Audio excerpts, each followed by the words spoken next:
السلام عليكم ورحمة الله. الحمد لله نحمده ونستعينه ونستغفره ونؤمن به ونتوكل عليه ونعوذ بالله من شرور أنفسنا من سيئات أعمالنا. من يهدي الله فلا مضل له ومن يضلله فلا هادي له. فقد قال الله تعالى في كلامه المجيد والقرآنه الحميد: أعوذ بالله من الشيطان الرجيم.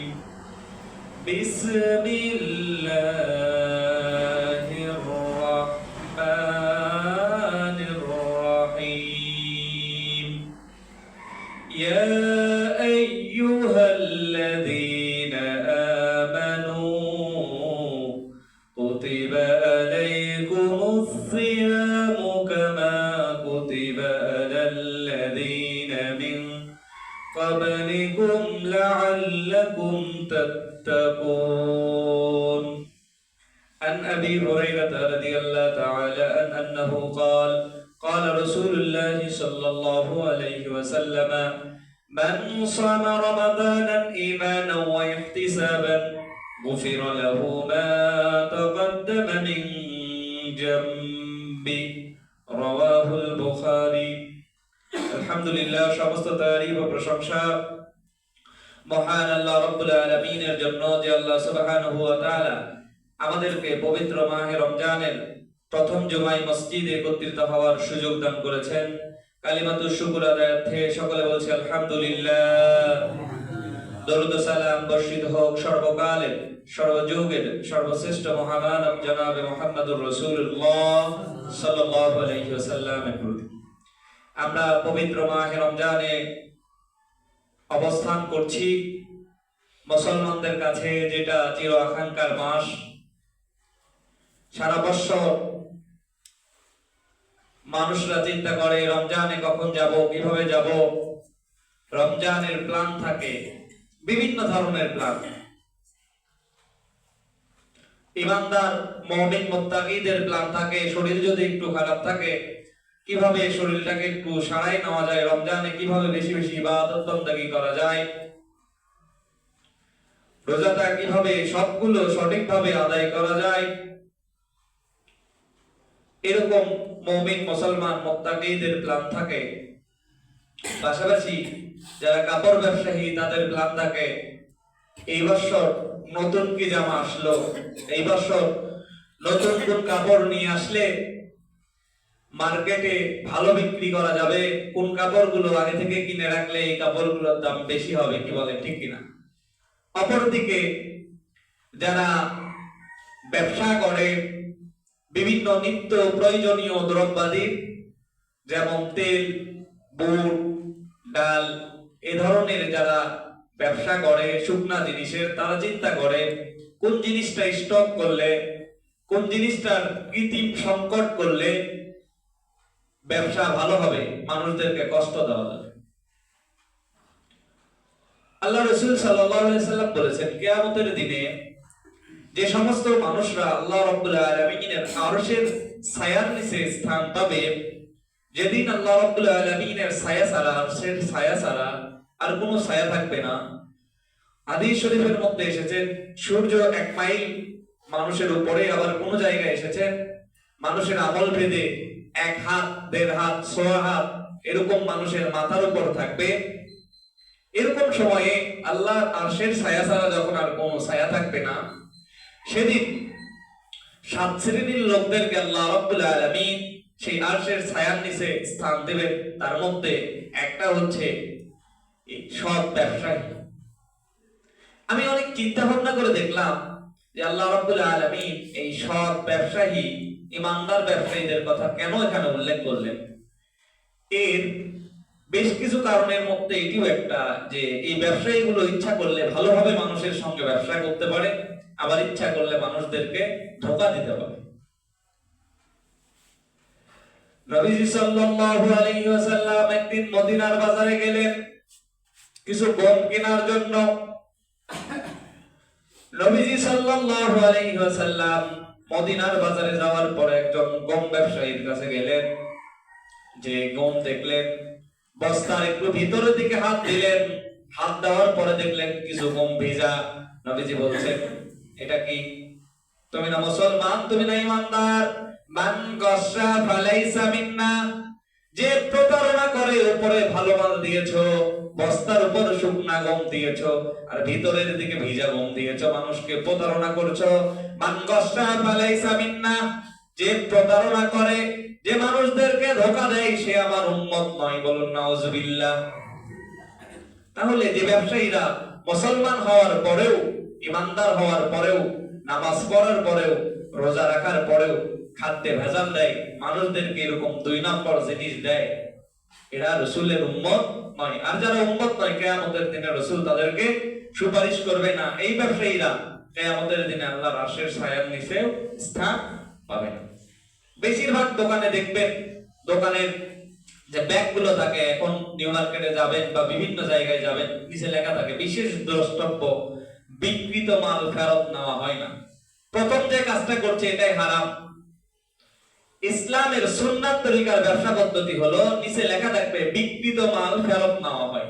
আপনি সত্তর লিখতে পারেন যে এই মালটা নিয়ে যাওয়ার পরে আপনি ব্যবহার করতে পারবেন না, আপনি এমনি দেখবেন, দেখার পরে যদি কোনো কাটা ফাটা হয়, কম বেশি হয়, তাহলে আপনি এটা ফেরত দিয়ে যেতে পারবেন। অথবা আপনি এরকম কিছু করতে পারেন যে আপনি যখন মালটা আমার কাছে দিয়ে যাবেন, ফেরত দিয়ে যাবেন, এখান থেকে 10% বা 15% মূল্য আমরা কম দিব আপনাকে, কারণ আপনার পিছনে সময় দেওয়া হয়েছে। যখন আপনি কিনতে এসেছেন, আমার কর্মচারীরা, আমার দোকানের লোকজন আপনার জিনিসপত্র দেখিয়ে দিয়েছে। এরকম শর্ত আপনি লাগাতে পারেন, কিন্তু আপনি লিখে রাখলেন বিক্রিত মাল ফেরত নেওয়া হয় না, প্রথমেই হারাম কাজ করলেন। ব্যবসায় বরকত কিভাবে হবে? বলছিলাম, রমজান উপলক্ষে বিভিন্ন মানুষ বিভিন্ন ধরনের প্ল্যান পরিকল্পনা করে, আর ইমানদাররা পরিকল্পনা করে রোজা কেমন করে রাখা যায়, সমস্ত রোজাগুলো কেমন করে পালন করা যায়, সমস্ত ফরজ নামাজগুলো কেমন করে জামাতে পালন করা যায়, তাবি কোনো ক্রমেই যেন 20-এর কম কোনোভাবে না হয়, কেমন করে বেশি বেশি নামাজ পড়া যায়, পাশাপাশি তাহাজ্জুদ কেমন করে বেশি বেশি পড়া যায়, এরকম করে মুমিন মুসলমান মুত্তাকিরা পরিকল্পনা করে। আর মুমিন মুত্তাকি মুসলমানদের এই পরিকল্পনা, এটা যখন ভালো পরিকল্পনা হয়, আল্লাহ রাব্বুল আলামিনের দিকে পরিকল্পনা হয়, রাব্বুল আলামিন বলেন, কোন মানুষ যদি আমি আল্লাহ রাব্বুল আলামিনের দিকে অর্ধ হাত এগিয়ে আসে, আমি আল্লাহ রাব্বুল আলামিন তার দিকে 1 হাত এগিয়ে যাই।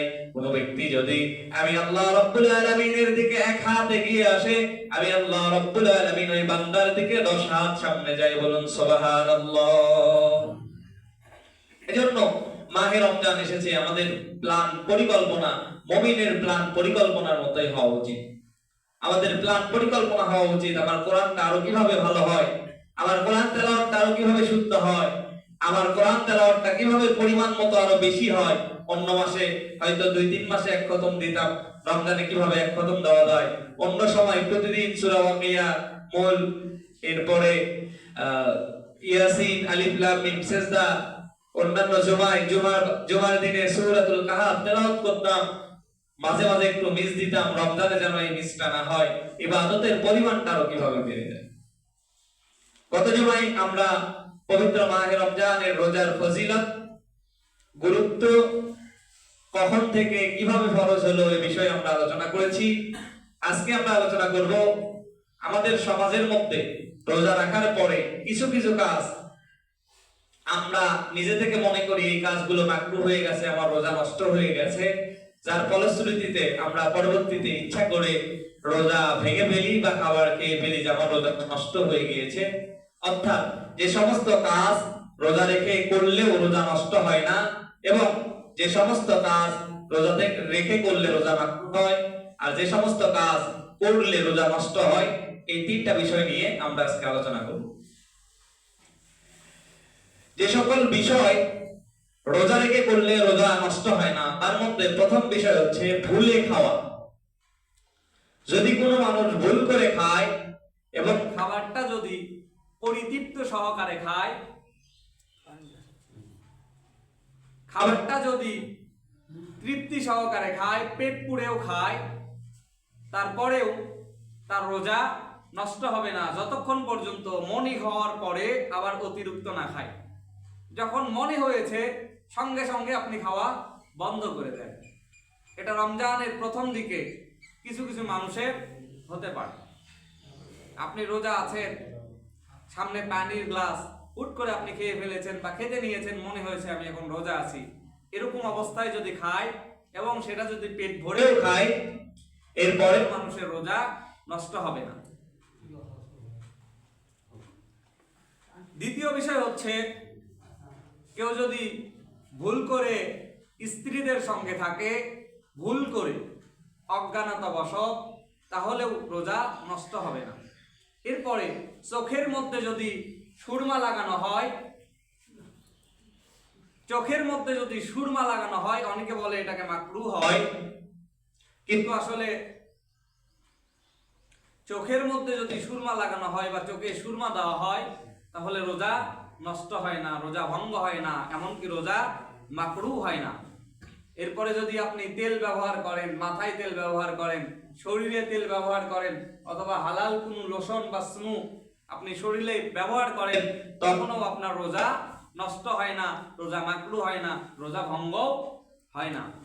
এরপরে যদি কোনো মানুষ রোজা অবস্থায় নাপাক হয়ে যায়, অথবা রাত্রিবেলায় গোসল ফরজ হয়েছে, ওই গোসলটা সবে সাদিকের পরে করেছে, এরপরেও সেই ব্যক্তির রোজা নষ্ট হবে না। তবে নাপাক থাকার কারণে যে ফজর নামাজ আপনার নষ্ট হয়ে গেল, এটার জন্য আলাদাভাবে গুনাহগার হতে হবে।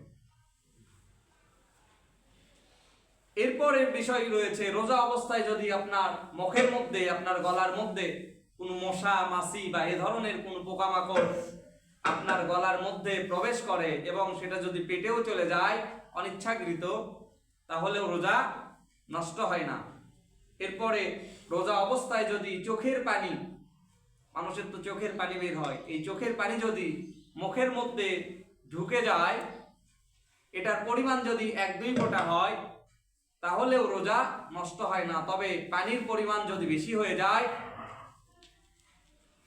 রোজা অবস্থায় যদি চোখের পানির পরিমাণ বেশি হয়ে যায়, যেটা মুখের মধ্যে গিয়েছে এবং সেটা আপনি ঢোক গিলে নিয়েছেন, তখন আপনার রোজা নষ্ট হয়ে যাবে, এটার জন্য কাজা করতে হবে।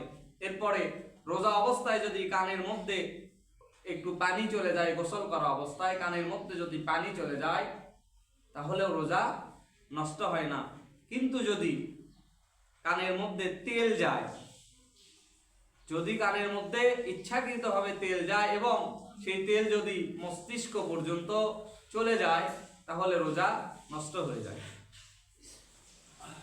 এরপরে নাকের মধ্যে যদি পানি ঢুকে যায়, তখনও রোজা নষ্ট হয় না। যদি কোনো মানুষের বিশেষ প্রয়োজনের কারণে চোখের মধ্যে ঔষধ দিতে হয়, চোখের মধ্যে কোনো ড্রপ দিতে হয় এবং এই চোখের ড্রপের স্বাদ যদি চলে যায় ভিতরে, এরপরে রোজা মাকরুহ হয় না, রোজা নষ্ট হয় না। এরপরে রোজা রাখা অবস্থায় যদি কেউ হাত পায়ের নখ কাটে, গোফ কাটে, দাড়ি কাটে, চুল কাটে, এমন অবস্থাও রোজা নষ্ট হয় না। আমাদের সমাজে প্রচলিত একটা ভ্রান্ত কথা হচ্ছে, রোজা রেখে যদি চুল কাটা হয়, রোজা রেখে যদি গোফ কাটা হয়, রোজা রেখে যদি হাত পায়ের নখ কাটা হয়, তাহলে রোজা মাকরুহ হয়। কথাটা সম্পূর্ণ ভিত্তিহীন। এরপরে রোজা অবস্থায় রোজাদারের মুখের মধ্যে যে থুতুর মতো থাকে, মুখটা ভিজা ভিজা থাকে, এটা যদি আপনি ঢোক গিলে ফেলেন, তারপরেও রোজা নষ্ট হয় না। তবে ওযু করার পরে যে পানিটা অবশিষ্ট থাকে মুখের মধ্যে, এই পানিটা কয়েকবার ফেলে দিতে হবে, 2-3 বার 4 বার আপনি ফেলে দিলেন, এরপরে যদি অবশিষ্ট কিছু থেকে যায়, এটার দ্বারাও রোজা মাকরুহ হয় না, রোজা নষ্ট হয় না। এরপরে বয়স্ক মানুষ, মুরব্বী মানুষ যারা, তাদের দাঁতের মধ্যে খাবার আটকে যায়, এই আটকানো খাবার বিভিন্ন সময় অসাবধানতাবশত, অসতর্কতাবশত দাঁত দিয়ে, জিহ্বা দিয়ে ঠেলার কারণে বিভিন্ন সময় এই খাবারটা বের হয়ে আসে এবং অনেক সময় এটা গলার মধ্যে চলে যায়। এই খাবারের পরিমাণ যদি বুট, একটা ছোলা বুট, এই বুট পরিমাণ বা তার থেকে বড় হয় তাহলে আপনার রোজাটা নষ্ট হয়ে যাবে।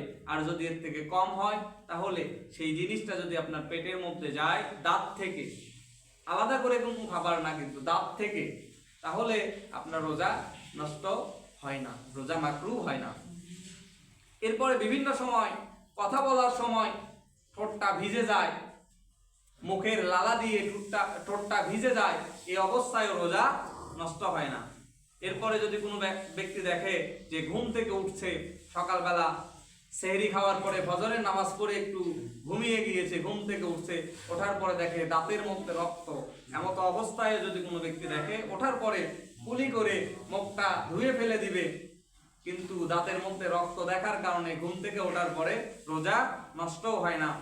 যদি কোনো ব্যক্তির থুতুর সঙ্গে রক্ত আসে, এই রক্ত যদি গিলে ফেলে তাহলে কি হবে? যদি থুতুর পরিমাণটা বেশি হয়, রক্তের পরিমাণটা কম হয়, তাহলে রোজা মাকরুহ হবে না, রোজা নষ্ট হবে না। কিন্তু যদি রক্তের মধ্যে, থুতুর থেকে, লালার থেকে রক্তের পরিমাণটা বেশি হয় তাহলে রোজা নষ্ট হয়ে যায়। এরপরে মুখের মধ্যে বিভিন্ন সময় যেগুলো খাবার না, যেমন বালু, তারপরে হচ্ছে আপনি বসে থেকে ধনে জিরা বা এই ধরনের কোনো শুকনা খাবার গুঁড়া করছেন। আগে তো ছিল জাতা দিয়ে মানুষ যখন পিষতো, এই খাবারের কিছু কণাগুলো মানুষের অনিচ্ছাকৃত নাকের মধ্যে দিয়ে, মুখের মধ্যে দিয়ে অনিচ্ছাকৃত ভাবে ঢুকে যেত। এরকম যদি কোনো জিনিস ঢুকে যায়, এরপরেও রোজা নষ্টও হবে না, রোজা মাকরুহ হবে না। এরপরে যদি কোনো ব্যক্তির কৃত্রিম দাঁত থাকে, কৃত্রিম দাঁত আবার কি? কোনো মানুষের দাঁত পড়ে গিয়েছে, এমত অবস্থায় মানুষ আলাদা করে দাঁত লাগিয়েছে, এই দাঁতকে বলা হয় কৃত্রিম দাঁত। তো যদি কোনো ব্যক্তির এরকম দাঁত থাকে, এই দাঁত যদি লাগানো থাকে অথবা দাঁতটা খুলে ফেলে আবার পরিষ্কার করে লাগায়, এই কোনো কিছুই যদি করে কোনো মানুষ, তাহলেও তার রোজা নষ্ট হবে না, এমনকি মাকরুহ হবে না। এটা ফতোয়া ইমদাদিয়ার মধ্যে এসেছে। এরপরে ঢেকুস অবস্থায়, ঢেকুর দেয় প্রত্যেকটা মানুষের, অনেক মানুষেরই দেয়, অনেকের দেয় না। তো এই অবস্থায় যদি কোনো মানুষের ঢেকুর চলে আসে, এর মধ্যে যদি কারো একটু পানির মতো চলে আসে, যদি পানি চলে আসে, এই পানিটা আপনারা ফেলে দিবেন। কিন্তু যদি এরকম ঢেকুর আসে এবং ঢেকুরের সঙ্গে যদি পানি আসে, বিশেষ করে যাদের গ্যাসের সমস্যা আছে তাদের এই সমস্যাটা দেখা দেয়। তো এরকম পানিও যদি চলে আসে, এরপরেও রোজা নষ্ট হবে না।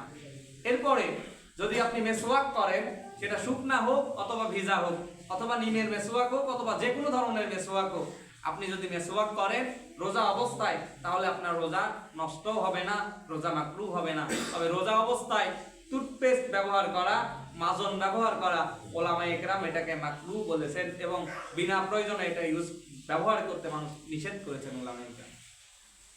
আপনি যদি একান্ত ব্রাশ করতে চান, তাহলে কোনো পেস্ট, কোনো কেমিক্যাল, কোনো মাজন ছাড়া শুধু ব্রাশ আপনি করতে পারেন। তবে ব্রাশ না করাই ভালো। মেসওয়াক যদি আপনি করেন শুকনা অথবা ভিজা, যে কোনো ডালের মেসওয়াক আপনি চাইলে করতে পারেন। এরপরে রোজার মধ্যে যদি কোনো মানুষ বমি করে, তাহলে তার হুকুম কি?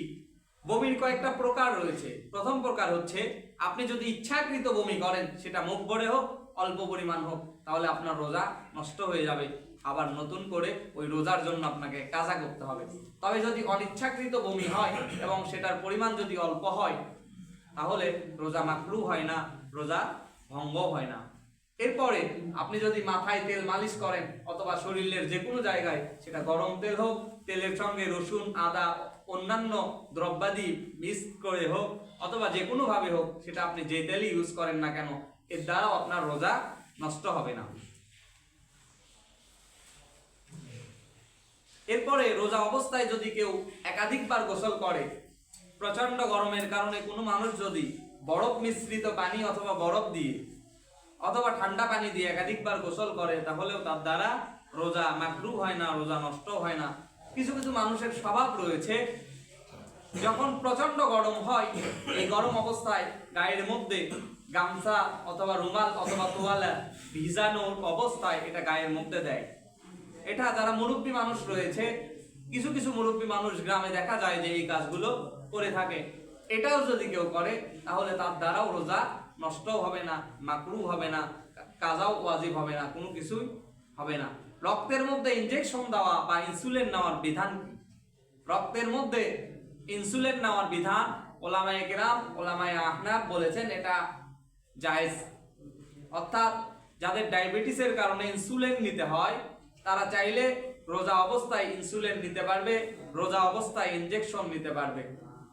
তবে আমার ব্যক্তিগত মতামত, রোজা অবস্থায় যাদের ইনসুলিন নেওয়ার প্রয়োজন, আপনাদের যদি ইফতারের পরে এবং সেহরির সময়ে বা যেই সময়টুকু রোজা রাখা লাগে না, অর্থাৎ শবে সাদিক থেকে সূর্যাস্ত পর্যন্ত, এই সময়ের বাহিরে যদি ইনসুলিন নিয়ে বা ইনজেকশন নিয়ে আপনার কাজ হয়, তাহলে রোজা অবস্থায় এই ইনসুলিন বা ইনজেকশন না নেওয়াই ভালো।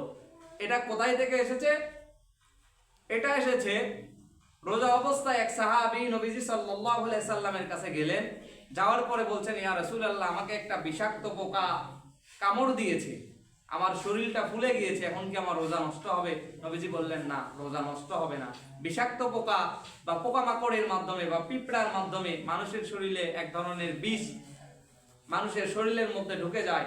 যখন মানুষের শরীরের মধ্যে এ ধরনের অনাকাঙ্ক্ষিত বিষ ঢুকে যায়, এটার দ্বারা মানুষের যেমন রোজা নষ্ট হয় না, অনুরূপভাবে ইনজেকশন বা ইনসুলিন নেওয়ার দ্বারাও মানুষের রোজা নষ্ট হয় না। তবে আমি যেটা বললাম, ডায়াবেটিস রোগী যাদের নিতেই হয় ইনসুলিন, আপনারা চেষ্টা করবেন শবে সাদিক থেকে সূর্যাস্তের বাহিরে এই ইনসুলিনটা নেওয়ার জন্য।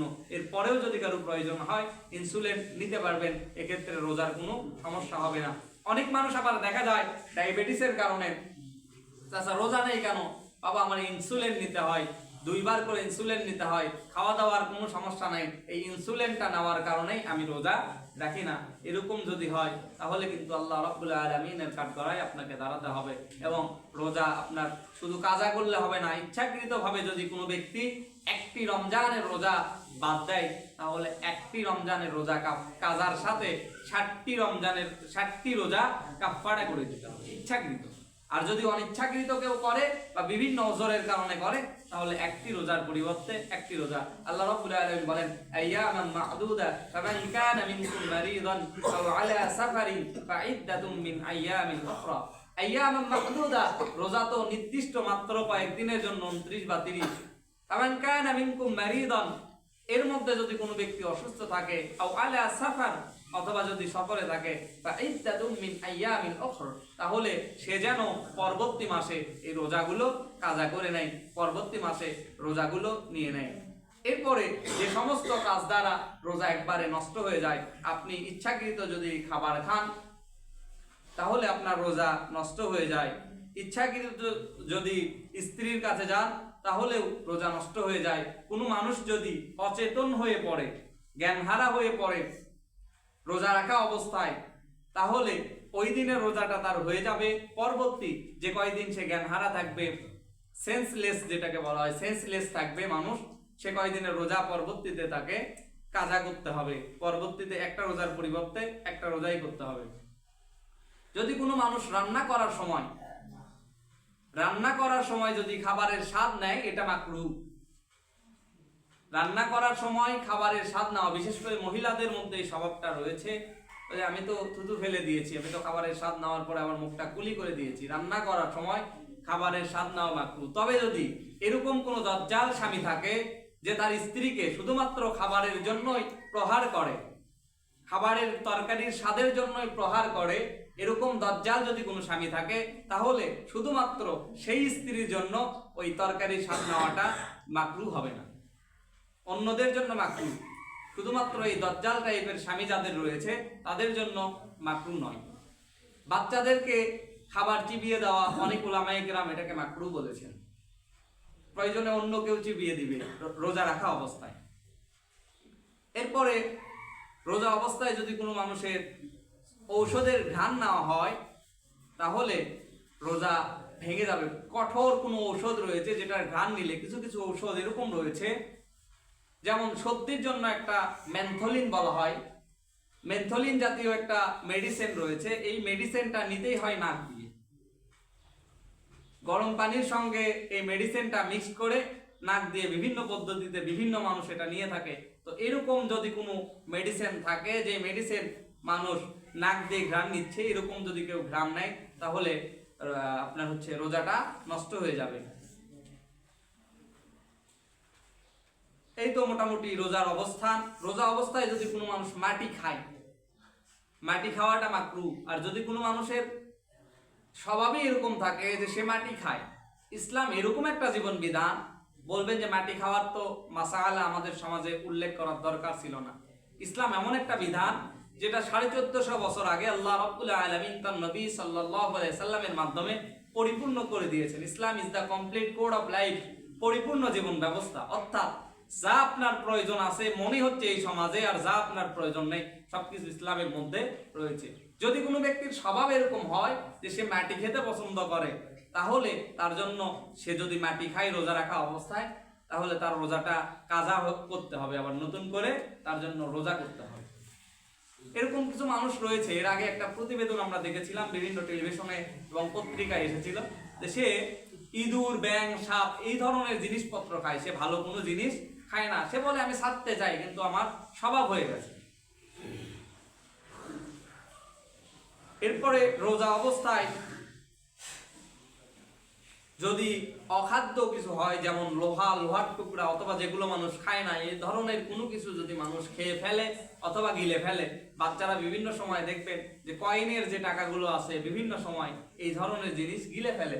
তো এই ধরনের জিনিস যদি মানুষ খেয়ে ফেলে তাহলে কিন্তু তার রোজা নষ্ট হয়ে যাবে।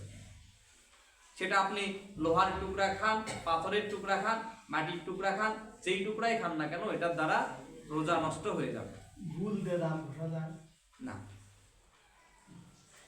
ভুল দে তো দাম এখন গুল আপনি ব্যবহার করতে পারেন। গুলকে অনেকে মাকরু বলে থাকে যখন স্বাভাবিক অবস্থায়। গুল, তামাক আমাদের দেশের ওলামায়ে কেরাম বা হানাফি মাযহাবের ওলামায়ে কেরাম এটাকে মাকরু বলে থাকে। রোজা অবস্থায় গুল ব্যবহার না করাই ভালো, সন্দেহযুক্ত তো মাকরু। ওটা নিষেধ না। বাংলাদেশের ওলামায়ে কেরাম গুলকে মাকরু বলে। গুল, তামাক, জর্দা এই টাইপের যেগুলো আছে এবং সিগারেট পর্যন্ত বাংলাদেশের ওলামায়ে কেরাম মাকরু বলে। মাকরুয়ে তাহরিমি, যেটা হারামের নিকটবর্তী। তবে বাংলাদেশ ছাড়া, যদি বাংলাদেশ, ভারত এবং পাকিস্তান এই তিনটা দেশ ছাড়া অন্য কোনো দেশের ফতোয়া নেন, সৌদি আরব, মিশর, কাতার, বাহরাইন, অন্যান্য দেশ, তাহলে সবাই এটাকে হারাম বলে। ওটা নিষেধ নিষেধ। না খেলে পায়খানা হয়ে যাবে। তো এই হচ্ছে বিধান। আরেকটা বিষয়, কিছু মানুষ প্রশ্ন করে রোজা অবস্থায় যে ইফতার আমরা কিনতে যাই, কিছু কিছু দোকানদার রয়েছে যারা হিন্দু, তাদের কাছ থেকে ইফতার কেনা যাবে কিনা। গত কয়েকদিন আগে আপনাদের এই পাশে, আপনারা চিনবেন, বুট বিক্রি করে, নাম হচ্ছে বঙ্ক, চেনেন তো সবাই? সবাই চিনে ওনাকে। তো আমি ওনার কাছ থেকে বুট খাচ্ছিলাম কয়েকদিন আগে। মরাকাটার কাছাকাছি জায়গায় একজন লোক, উনি ব্যবসা করে, পরিচয় দিলে চিনবেন, আমি পরিচয় দিচ্ছি না। উনি পাঞ্জাবি পায়জামা টুপি পরে থাকে, একটা দোকানে ব্যবসা করে। উনি ইনসাল্ট করেই আমাকে বললেন যে এই লোকটার কাছ থেকে বুট খাওয়াটা কি ঠিক বা জায়েজ, এই ধরনের। পরের জুমায় আমি জুমার নামাজ পড়ে যাচ্ছি, আমি দেখি সে তার দোকানের মধ্যে শুধু টুপিটা খুলে রেখেছে, খুলে রেখে বসে থেকে সিগারেট খাচ্ছে। বলেন নাউজুবিল্লাহ। কত ধরনের জালিম হতে পারে মানুষ। একজন হিন্দুর কাছ থেকে কোনো কিছু আপনি কিনে খাচ্ছেন, সেটা হালাল না হারাম ফতোয়া জিজ্ঞেস করছে, আবার সেই লোকটাই বসে থেকে সিগারেট খাচ্ছে। চেষ্টা করবেন যদি মুসলমান দোকানদার থাকে ইফতারের, তাহলে তাদের কাছ থেকে কিনা। যদি না থাকে, আপনি হিন্দুর দোকান থেকেও এই সমস্ত জিনিস কিনে নিতে পারবেন। বললেন দলিল, নবীজি সাল্লাল্লাহু আলাইহি সাল্লাম যখন ইন্তেকাল করেছিলেন, কয়েকটা কারণে, ইন্তেকালের মধ্যে একটা কারণ এরকম রয়েছে, ইন্তেকালের কয়েকদিন আগে একজন ইহুদি মহিলা নবীজি সাল্লাল্লাহু আলাইহি সাল্লামকে কিছু ছাগলের গোশত দিয়েছিল, বিষ মিশ্রিত ছাগলের গোশত, নবীজি যেটা আহার করেছিলেন। এবং পরবর্তীতে কিছু কিছু সাহাবা ইকরাম বলেছিলেন এই যে বিষ মিশ্রিত খাবার নবীজির শরীরে ঢুকেছে, এটা যদি নবীজি না খেত, অন্য কেউ খেত, সাথে সাথে হয়তো মারা যেত। বিষের যে প্রতিক্রিয়া, এটা নবীজির শরীরের মধ্যে এসেছে, যার ফলশ্রুতিতে নবীজি সাল্লাল্লাহু আলাইহি সাল্লাম জীবনের শেষের দিকে অসুস্থ হয়ে গিয়েছিলেন। নবীজি যদি ইহুদির দেওয়া খাবার খেতে পারে, তাহলে হিন্দুর দেওয়া খাবার তবে যদি উৎসর্গকৃত খাবার হয়, যেমন তারা তার দেবদেবীর নামে একটা পাঠা, একটা ছাগল উৎসর্গ করেছে, তারা তাদের পূজার জন্য প্রসাদ দিয়েছে, তারা তাদের দেবতার জন্য উৎসর্গ করেছে, এই সমস্ত খাবার নিঃসন্দেহে মুসলমানদের জন্য হারাম। কিন্তু ইফতারি কিনা যাবে। হ্যাঁ, যদি আপনি দেখেন যে মুসলমান কোনো দোকান নেই, তাহলে আপনি সেক্ষেত্রে কিনতে পারেন। আল্লাহ সুবহানাহু ওয়া তাআলা দোকানে কি মুরগির মাংসতে ভাত খাওয়া যাবে? হিন্দু হোটেল ব্যবসায়ী মুরগি গরুর মাংস বিক্রি করতেছে বা খাসির মাংস, সেখানে খাসির মাংস মুরগির মাংস থেকে একজন মুসলমান ভাত কিনে খেতে পারবে? সাধারণত বাংলাদেশের প্রেক্ষাপটে যারা হিন্দু রয়েছে এরা চেষ্টা করে মুসলমানদের নিয়ম কানুন মেনে ব্যবসা করার। সুতরাং আপনি চাইলে খাইতে পারেন, তবে যদি বাংলাদেশের বাহিরের প্রেক্ষাপট হয়, বাংলাদেশের মধ্যেও যদি ঢাকা, চট্টগ্রাম বা এই ধরনের জায়গায় আপনি খেতে চান, তাহলে আপনি চেষ্টা করবেন অ্যাভয়েড করার। কারণ তারা যে তেল দিয়ে খাবারগুলো রান্না করে এর মধ্যে পোক থাকে। পোক মানে কি? পোক মানে হচ্ছে শুকুর। এরা যে রান্নাগুলো করে, বিশেষ করে বাহিরের দেশে যে খাবারগুলো রান্না করবে, রান্নাকৃত খাবার হিন্দুদের থেকে অন্যান্য দেশে বা অমুসলমান যারা রয়েছে, হিন্দু থেকেও বেশি ক্ষতিকর আমাদের জন্য ইহুদি খ্রিস্টান, ইহুদি নাসারা, এই সমস্ত যারা আছে, এরা বেগুনি ভাজবে এই যে শুকুরের চর্বি দিয়ে, এরপরে যে রান্নাগুলো করবে ওর মধ্যে শুকুরের চর্বি দিবে, এরকম বিভিন্ন ইয়ে আছে। বিশেষ করে চায়না এবং আমেরিকাতে এই জিনিসটা খুব বেশি হয়। হালাল খাবারের দোকান পাওয়া খুব কঠিন। মুসলমানরা যখন ভ্রমণ করে, আমাদের পরিচিত লোকজন যখন ভ্রমণ করে সেই জায়গাগুলোতে, বলে আমরা শুধু পাউরুটি খেয়ে থেকেছি। কারণ সন্দেহযুক্ত খাবার বা সন্দেহযুক্ত জিনিস থেকে ইসলাম মানুষকে বিরত থাকতে বলেছে। সুতরাং চেষ্টা করবেন হিন্দুর হোটেলে যখন আপনি খাবেন তখন গোস্ত জাতীয় সবকিছু অ্যাভয়েড করার চেষ্টা করবেন। আমি তো বলি, বা আমি যেটা করি, আমি যখন বাইরে থাকি বিভিন্ন জায়গায়, তখন আমি চেষ্টা করি মাছ, অনেক সময় মাছেও রুচি হয় না তাদের, মাছের যেরকম অবস্থান, চেষ্টা করবেন সবজি বা ডিম বা এই জাতীয় জিনিস তাদের হোটেলের মধ্যে এরকম খাওয়ার। আল্লাহ এই জিনিসগুলো চেষ্টা করবেন।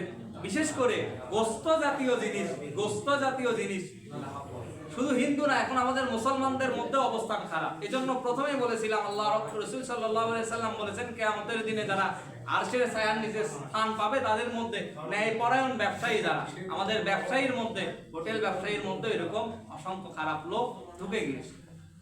বলবে একটা, দিচ্ছে একটা, বলবে ছাগলের মাংস, দিচ্ছে আপনাকে ভেড়ার মাংস। সুতরাং এই জিনিসগুলো আমাদের একটু খেয়াল রেখে চলতে হবে।